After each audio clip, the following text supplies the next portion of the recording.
This is the Dallas Morning News. Eat, Drink, DFW from the Dallas Morning News is made possible by Central Market. Hey, North Texas food fans, it's time for another episode of Eat, Drink, DFW from the Dallas Morning News. Every week, our food staff loves to dig into the local restaurant scene, talk about food and drink trends, and those things that make North Texas, North Texas. This is Anna Butler. I'm the News' food and events editor. We're in the holiday spirit this week, and we'll be doing a little food gift exchange to help inspire some ideas for what to bring to your next party this season. So stick around. You won't want to miss this. Central Market is really into food, like fish flown in so fresh it still has jet lag into food. Our sourdough starter has been around since grunge was a thing into food. We're talking more prime cuts than a greatest hits album into food. Central Market is really into food. If you are too, then we're the HQ for you, whether you're a make every recipe in the cookbook foodie or a my favorite recipe is reheat type who just digs the delectable. No place makes every day more delicious like Central Market. Really into food. Shop now at centralmarket.com. For the latest food and restaurant news, visit dallasnews.com/food. And we'd love to hear from you. If you have any food questions, a need for restaurant ideas, or just want to chat with the Dallas Morning News food team, email us at eatdrink@dallasnews.com. I am joined by our food writers Claire Baller, Sarah Blaskovich, and Imelda Garcia. We're sadly back to recording our podcast in a regular studio after having last week's episode over holiday tea at the Dallas Arboretum. It's fine here, but it's a little bit different than there. It's better over there. We are planning to do, I guess, a white elephant party of sorts, where we've all brought one thing that was $10 or less in the food vein that we might bring to a party. We just wanted to help folks, maybe inspire them with some ideas, because this is a tough season when you're just trying to plan things for a party, but $10 is a pretty good price point for things. I have to say again that this is my first time. So girls, you're teaching me a lot of things here. I mean, for real. Let me tell you something. In Mexico, white elephant is an expression that we use when the government builds something with public money and it doesn't work anymore. Like, for example, like a big hospital and it's abandoned and it's useless. That's a white elephant. So when Anna told me like, hey, we have to do a white elephant, I was like, what is that? That's hilarious. So I have to watch a lot of TikTok videos and Google it. I was like teaching myself. Well, and this is really a poor excuse for a white elephant party, because I think in theory what we want to do is open all of these things, because we did wrap them, and then try all of them too. And I guess people could take home the one that they wanted to, but there's a little less of the thievery usually involved in a white elephant for what we're talking about. Okay. Have you heard about the stealing at a white elephant party? No, but I saw a TikTok video about it. Okay, Claire, we need you to pick the first gift. This one has a velvet bow, and velvet gets me every time. Me so too. It's the velvet bow package for me. Oh, okay. This is I Pastilli. It is a pistachio crunchy rolled wafer filled with pistachio cream. It looks like it's like a classic Italian wafer. You guys know them, right? Yes. They look like little cigarettes. Pirouettes from Pepperidge Farm. Yeah, exactly. This is definitely Anna's present. Yeah. It's has to definitely be. my present. Yes. And I'm guessing, did you go to Italy? Oh my God. Do you want to know when you shouldn't go to Italy? On your Friday, on your day off at North Park during the holiday season. I circled an entire parking lot with every spot possibly taken. I ended up valeting. It was $9. And then I went inside. I spent $20 because I got 2 packs of those, one for me and one for here. Then I left, and it was the worst time of my life, but I care about y'all a lot. I will say this is one of the best bites I've eaten this year. Ooh. They're really wow. fun. If you like pistachio, some people don't. They're a little afraid of it, but it's one of my favorite nuts. I am not afraid of There's pistachio. something really funny about that. These look fantastic. Am I allowed to open them? Yeah, pop them eat open. them? I want to eat some. Yeah. Okay. Yeah, we're here to eat today. Okay, so I want to know, when did you first have these? I saw them. They were on display at Italy when I went to their large Wagyu event where they were doing 50% off of Wagyu. And I was like, I must have them. I must try them. I really like pistachio cream. So if you basically can buy Nutella but pistachio in Italy, but many other countries like France. And these were just such a light, crisp wafer on the outside. I don't know. You smell them and they smell of pistachio, and you know that they're fresh and not chemically because it's from Italy, not America. Those are good. They're so crispy.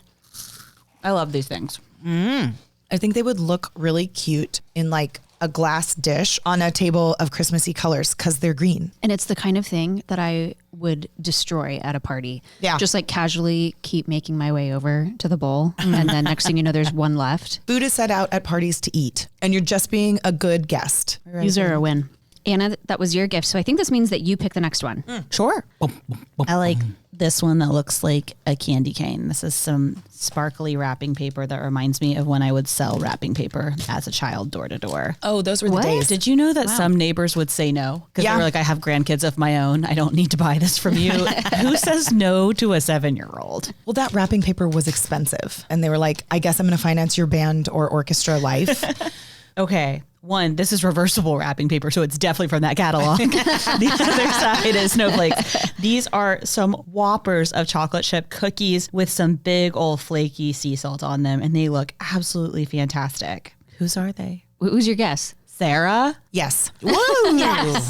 Yes, these are Cafe Duro cookies. They're extra chocolatey chip cookie, is what they call them. They're bigger than the palm of your hand, and they have massive chocolate chips in them and just the right amount of sea salt. My family walks to this coffee shop Saturday mornings, and I usually let my kids eat one of these instead of having breakfast on Saturdays. But I always steal at least half for me because that's really what parenting is about. I think this is the best chocolate chip cookie in Dallas, which is saying a lot because we do have some good chocolate chip cookies, including the ones that Claire mentioned recently, the large chocolate chip cookies from Eatsy's. And I would love to know, Claire, if you like these as well or better. I love these cookies. And okay, you know, when you go to order them, they give you the option to have them heated up or not. Sarah, what's your answer when they ask you? Strong heated up. Real? Okay. Absolutely. And Okay. I'm so sorry to say that these are not heated, but yes, just a light warming so that those chocolate chips get gooey. They also do get all over my children's faces when they eat them, just for a little visual. And I love that they have a little bit of salt. Okay, Sarah, you won. You're up next. Pick a gift. You won. I would like this little tiny red one with Christmas trees on it and a red bow. And what I have are mini obleas. And I'm guessing might come from our friend Imelda. You're correct. Are they caramel? No, that is called cajeta. It's like a milky, goaty, something sweet, and they are wonderful. I think it's made similarly to caramel. It's just not technically caramel. Yeah, that's right. They're really cute little like discs, and it says it's made from goat's milk. I don't know if you remember last year I brought some of these. Definitely. I remember them too. Yeah, I knew. So they are a beautiful like wafer thing with this cajeta, and they are like very traditional in Mexico, and they are really delicious. So I think in a party you have to offer some Mexican candy. I think. like how creamy the inside is. It's because of that goat's milk. When we were kids, we ate a lot of this. So Where did you find these? I bought it at La Michoacana. Okay, Imelda, that was a great gift. Now you pick one. Hare's Creamy Ranch and Habanero. Oh my God. No, I'm not sharing this with you guys. I'm so sorry. Wait, what are they? These are like chips with habanero. Okay, Imelda, these are from me. And we actually had these chips when we were in Chicago. So I don't know. I don't think they're available in Texas. We had to order these online. And they're creamy ranch, habanero flavored. And so you don't have to open the bag. I brought some so you guys, but smell it. You can smell the habanero already. Crunchy. And real quick, can I tell you guys my favorite white elephant gift story?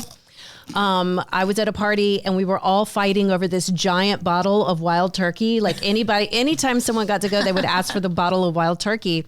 But when we finally got to the end of it and someone claimed it for good, the person who brought it was like, that's not actually wild turkey. It's an empty bottle. And I just filled it with iced tea. So it was cruel. It was like a trick, but they had a lottery ticket on the bottom. I want to tell a quick gift story that reminds me of that, Julie. It wasn't White Elephant, but my dad has a bunch of cousins. And for one of the cousins' weddings, all the cousins agreed to buy the same thing from the registry. And so they all bought Cousin Bob the same toaster, and everybody wrapped it. And this was way back when you would like bring your gift to the wedding. And so the wedding table had 25 of the same-ish looking box, and they all bought it for him, and he had to return 24 toasters. That's just mean.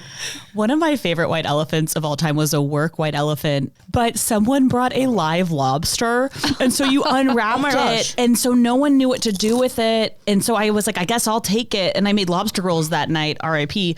But it was amazing. But it escalated the next year. So someone else brought goldfish. Oh no, Oh my gosh, Imelda. Are you okay? Do you need water?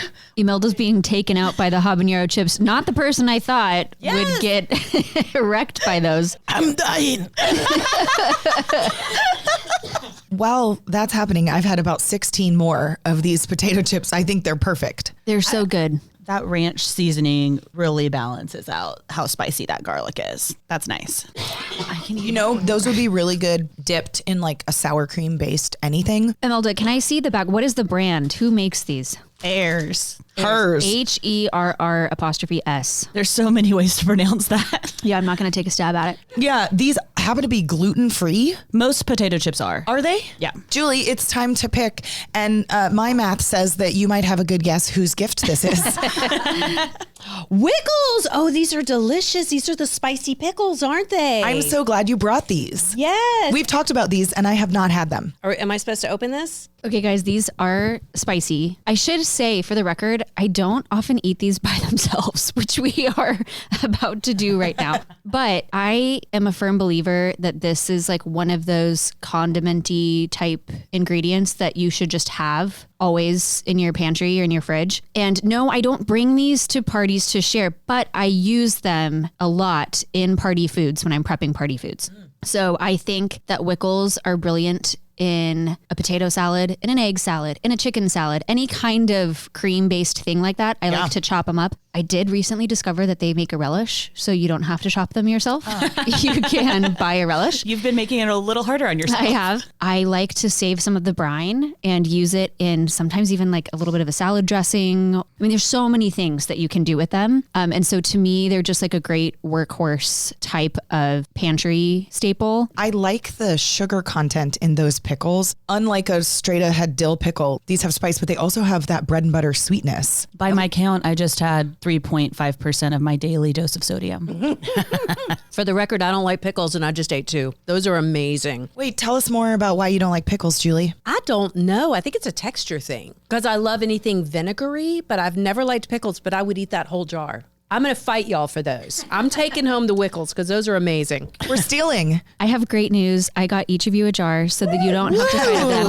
Now, I will say there's a little bit of a surprise element. I also recently discovered that they also sell this pickle in quote unquote chip form, which is really just a classic ruffle cut pickle slice. So 2 of you will get a jar of thinner sliced and Julie and someone else will get the thicker. Actually, I'm really interested in the juice. I need that juice for a martini, actually. Right? Yeah. Oh. Yes. Yeah, it's great. One of my thoughts is putting that on one of those kind of Thanksgiving Day sandwiches. I feel like that would be a really nice yeah. addition. They are so good on sandwiches. I also think they'd be great on a charcuterie board where you need some acid and maybe even some color, some green. It's worth mentioning that Claire has put together a gift guide story that you can find on dallasnews.com/food. And we would love to hear what you would like to take to a party. It doesn't have to be $10 or less. That just made it a little bit easier for our expense reports. You can email us at eatdrink@dallasnews.com with whatever you would bring to a party. We would love to hear about it. Up next, we have details on a brand new restaurant that everybody is talking about right after this.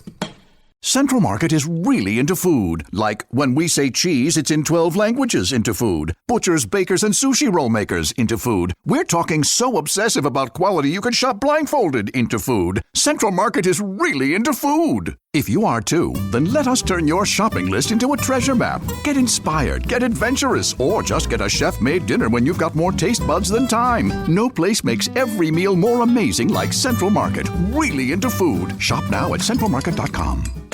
Welcome back. So the chef from Mat Hai Ba has opened a new spot in Bishop Arts called Pillar. This is significant to me because one, the food veers so far from the Vietnamese fare offered at the chef's East Dallas restaurant, and two, because Mat Hai Ba also received a Michelin Bib Gourmand nod. I'm so excited to hear about this one. Sarah, you've reported on it. Claire, you've actually been there. Me, I have a reservation. I went yesterday a second time too. We're really hitting up Pillar. We are the pillars of Pillar at this time.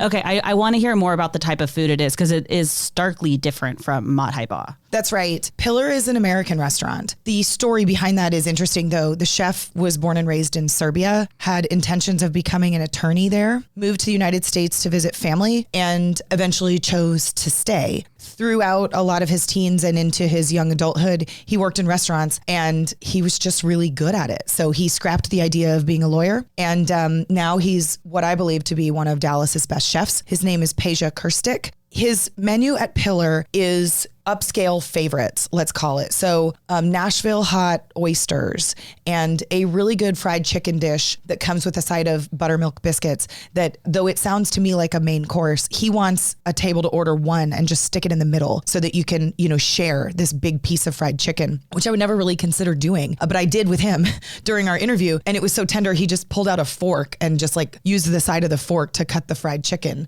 And he thinks it's like a signature item on the menu, a thing that if you're going, you should get, but there's also a cheeseburger. There's little beef tartare bites that I want to talk about with you guys in a minute because they're worth coming back to. Tuna carpaccio. It's kind of like boundary-less food that is supposed to just all seem delicious and right at home in its sweet 100-year-old building in Oak Cliff. Because it's in the old Boulevard 8 space, right? That's right. And before that, I learned in the interview, it was Cafe Madrid, which is cool. And before that, it was a photography studio. But this building was built in the Oak Cliff area of Dallas in the 1920s. What did you think about the way the restaurant looked, Claire? I went on a Thursday evening and I sat there and I was like, this feels like it's been here for a long time. Yeah. Like just the way it's designed. It felt like such a neighborhood spot. Yeah, I agree. And the name of the restaurant, Pillar, has an interesting backstory. Peja and his wife, Silvana, went to Key West and visited Ernest Hemingway's home and saw a picture of Ernest Hemingway with his boat, Pilar. And he wanted to open a restaurant called Pilar.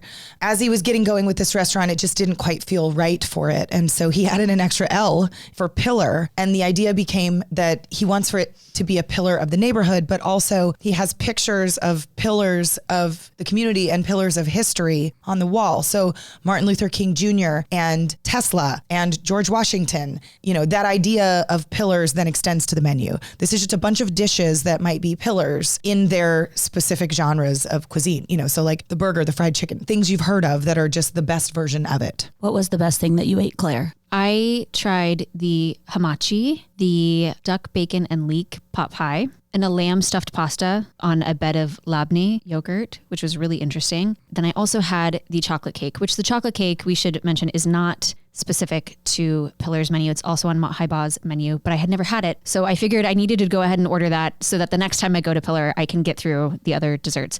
Out of those bites, I really loved the duck pot pie. It was perfect for having dinner on kind of a cold, rainy night. And it's not the kind of thing that you see on a lot of menus around town. So that felt unique to me. Claire, I did not get to try that pot pie. And I'm so thrilled that you did because I saw that pot pie and thought of you. Because you had made pot pie recently. And I love a dish like that feels so right for the season. And I know that you do too. And something about it screamed like Claire would like this. And you did. I did. And I'm honored. And I will say the mashed potatoes that came with it were great. Did you try the beef tartare bites? I did not. That's the number one thing I have my eye on. I've been stalking them on Instagram. They look absolutely delicious. These beef tartare bites are great. So a plate of beef tartare at a restaurant in Texas looks the same way everywhere. It is a white plate with pink colored beef all over it and sometimes some artful dollops. This is not that dish at all. They are little hash brown muffins that are kind of cored out, and there's beef tartare mixed with kimchi mayo and then topped with chives, and they look like a little muffin surprise. They don't look like beef tartare at all. In fact, when they were set down, I thought they were stuffed mushrooms, and there's like no mushroom on the plate. And I will shamelessly tell you that anyone listening, if you go to dallasnews.com/food and click on the story about this new Bishop Arts restaurant, you will see a photo of the beef tartare. Our photographer, Azul Sordo, just took some really gorgeous pictures inside Pillar. And if you look at these pictures, you're going to want to eat there. So I have a question about the potato. Is it whole potato or is it like hash brownie? Hash brownie. Okay. I'm rereading that sentence I wrote. Little cups of crispy hash browns with beef, kimchi, mayo, and chives. Don't even remember writing that. I mean, this is the scary part about being a writer. I don't remember that exact turn of phrase, but that's what's there. The number of times in my life people are like, that story you wrote, and I was like, did I? I know. Thanks, y'all. We're going to take off the next few weeks, but when we return in 2025, we're looking forward to sharing so much more along with Sarah's list of the most exciting restaurant openings of next year. And next year, I'm bringing some Dr. Pepper so Claire can taste it for the first time. Yes. So this is my commitment for next year. You're going to love it or hate it. Can't Yep. wait. Again, you can reach out to us with your food thoughts and questions by emailing us at eatdrink@dallasnews.com. We appreciate you tuning in, and we'll see you in the new year. Feliz Navidad. The show is produced by Julie Fisk. To catch up on every episode of this show and hear more from our newsroom, just follow the Dallas Morning News wherever you get your podcasts. And if you like what you hear, please rate the show and leave a review. Find links to all of our work at dallasnews.com/listen. You'll also find a special membership offer there. For the news, I'm Anna Butler. Thanks for listening, and we'll see you next year. Eat, Drink, DFW from the Dallas Morning News is made possible by Central Market.